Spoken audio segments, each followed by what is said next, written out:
الغرض دنیا اور آخرت کے فوائد حاصل کرنے اور دونوں جہانوں کے شدید نقصانات سے بچنے کے لیے نماز سب سے زیادہ مؤثر ذریعہ ہے۔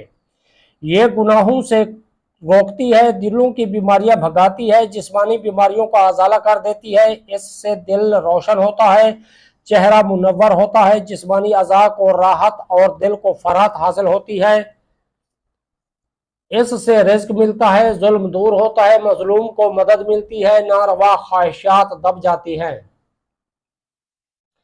بسم اللہ الرحمن الرحیم۔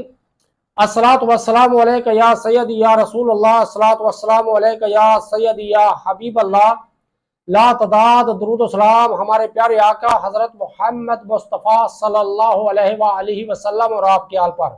ویور میں مشتاق احمد، آپ دیکھ رہے ہیں یوٹیوب چینل۔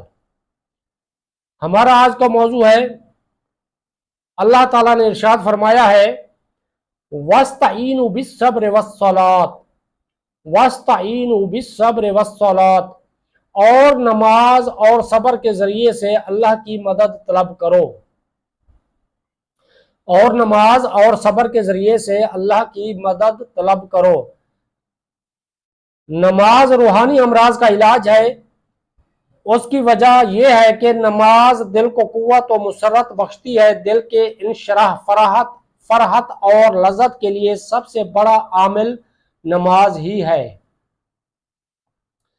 نماز کے ذریعے سے قلب و روح کا تعلق اللہ تعالیٰ سے قائم ہوتا ہے، اللہ کا قرب حاصل ہوتا ہے، اس کی یاد کی نعمت عظمیٰ ملتی ہے، اس سے راز و نیاز کرنے